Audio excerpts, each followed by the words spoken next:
ঈদ সালামি মিস করেছি, শুধুমাত্র ড্রেস না পরায় মন খারাপ করে বসেছিলাম। তবে ঈদের পরের দিন আমি কিন্তু একদমই চুপ হয়ে থাকিনি। ঈদ সালামি তো নিতেই হবে যেভাবেই হোক, সেটা চিন্তা করে এই ড্রেসটা পরে নিয়েছিলাম। আর ভাবলাম কিছু ছবিও তুলে নিব, এটা চিন্তা করে এই ড্রেসটা পরা। সেই সাথে আপনাদের ভাইয়াকেও একটু সালাম করে নিলাম।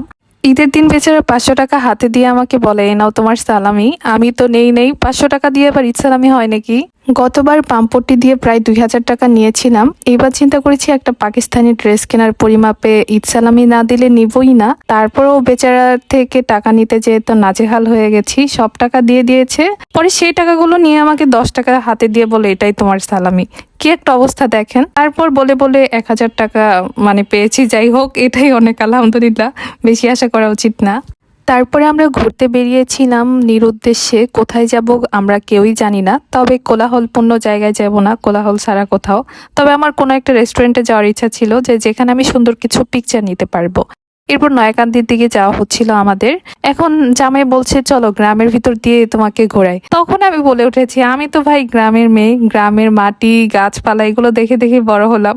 ঈদের দিন আমি গ্রাম করে দেখবো না, আমাকে অন্য কোথাও নিয়ে চলো। পরে বেউথার দিকে যাই। হাই আল্লাহ, বেউথায় এত পরিমাণে ভিড়, এত মানুষ কোথা থেকে আসলো আল্লাহ জানে। আমি তো এত ভিড় দেখে নামার সাহস পাচ্ছিলাম না, আর এখানে দেখার মতো কিছুও নাই। তো আমি বললাম যে আমাকে ফুলের দোকানে নিয়ে চলো, 2টা ফুল কিনে দাও, তাতেই আমি হ্যাপি। ঈদের দিন এবং ঈদের পরে কারা কারা বেউথা ঘুরতে গিয়েছেন অবশ্যই কমেন্ট করে জানাবেন। এত মানুষের ভিড়ে আপনারা কি দেখেছেন সেটাও কমেন্ট করে জানাতে ভুলবেন না। আই থিঙ্ক যারা গিয়েছেন আপনারা অনেক সাহসী মানুষ, এটা বলতে হবে। যাই হোক, আমি তারপর ফুলের দোকানে চলে যাই। জামাই বলছিল ফুল দিয়ে কি করবে। আসলে মেয়েদের ফুলের প্রতি একটা দুর্বলতা কাজ করে, আমারও সেটাই। আমার ফুল অনেক ভালো লাগে। আগে বেচারা ফুল কিনে দিত না, এখন মাঝে মাঝে বলে বলে একটু ঝগড়াঝাটি করে আর কি কিনাই, যে আমার জন্য ফুল আনতেই হবে। আমার হালকা টাইপের হলুদ বাসন্তী এই টাইপের কালার গুলো অনেক পছন্দ, আর যে কারণে আমি প্রথমে যে হলুদ ফ্লাওয়ার্সটা ধরেছি। আর ভাবলাম বেশি নিব না, একটা একটা করে সব কালারের ফুল নিব। পরে ওদের কাছে 3 ধরনের গোলাপ ছিল, 3 কালারের একটা একটা করে গোলাপ ফুল নিলাম। বিবাহিত মেয়েরাই শুধুমাত্র বুঝবে এটা যে কত শান্তি, জামাইয়ের হাতে পার্স ধরিয়ে দিয়ে নিজে হাতে ফুল নিয়ে খালি হাতে যাচ্ছিস, কি যে ভালো লাগে। যাই হোক, এই ভিডিওটা জামাই দেখার পর থেকে আর কোনোদিন উনি বেবি ব্যাগ ধরতে চাইবে না। যাই হোক, টুকটুক করে আমরা আমাদের গন্তব্যে চলে এসেছি। আমরা আজকে এসেছি ক্যাফে হাইওয়ে রেস্টুরেন্ট, আর এটার লোকেশন হচ্ছে মানিকগঞ্জ বাস স্ট্যান্ডের হাইওয়ের পাশে একদম দোতলায় ক্যাফে হাইওয়ে নাম। তবে বাস স্ট্যান্ডে তো 2টা হাইওয়ে আছে, আপনারা আবার কনফিউশনে না পড়ে যান।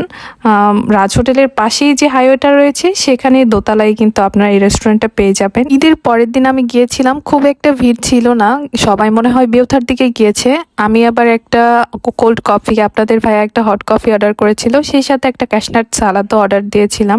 আমি না সেই দিন সাজুগুজু করতে করতে দুপুরের খাবার খাওয়াই হয়নি, তাই ভাবলাম বাইরে থেকে কিছু একটা ভারী খাবার খাই, এই জন্য সালাদটা অর্ডার করা। বাস স্ট্যান্ডে অনেক হোটেল পাবেন, তবে আমার জানা মতে আমার পরিচিত এই একটা হাইওয়ে রেস্টুরেন্ট আছে, হোটেল প্লাস রেস্টুরেন্টের মতো। এখানে ভাত পাওয়া যায় না, তবে অন্যান্য রেস্টুরেন্ট টাইপের যত ফাস্টফুড আইটেম আছে এখানে টুকটাক পাওয়া যায়। তো ওদের এখানকার একটা রেস্টুরেন্টের ফিল যেহেতু পাবেন, ভালো ছবিও নিতে পারবেন, সেই সাথে কিন্তু খাবারের মানও অনেক ভালো। আমি কিন্তু মাঝে মাঝে আপনাদেরকে এই রেস্টুরেন্টের খাবারের ভিডিও দেখাই, যেমন থাই স্যুপ, হালিম। আপনারা কিন্তু চাইলে আসতেও পারেন যদি ভালো লাগে।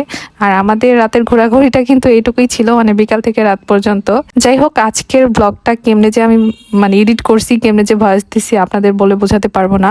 অনেকদিন পর ভয়েস দেওয়ার কারণে আমার একদমই দিতে পারছিলাম না, কেমন জানি আনইজি লাগছিল। তারপর যদি ভালো লাগে অবশ্যই কমেন্ট করে জানাবেন, আর ভালো না লাগলেও অবশ্যই আমাকে জানাবেন। আমি ইনশাল্লাহ নেক্সট টাইম আরো ভালো করার চেষ্টা করব। অ্যান্ড ইউটিউব থেকে যারা দেখছেন, মেবি আপনারা ভিডিও দেখতে দেখতে লাইক দিতে ভুলে গিয়েছেন, অবশ্যই কিন্তু ভিডিওতে একটা লাইক দিয়ে যাবেন, সেই সাথে আমার চ্যানেলটা সাবস্ক্রাইব করবেন।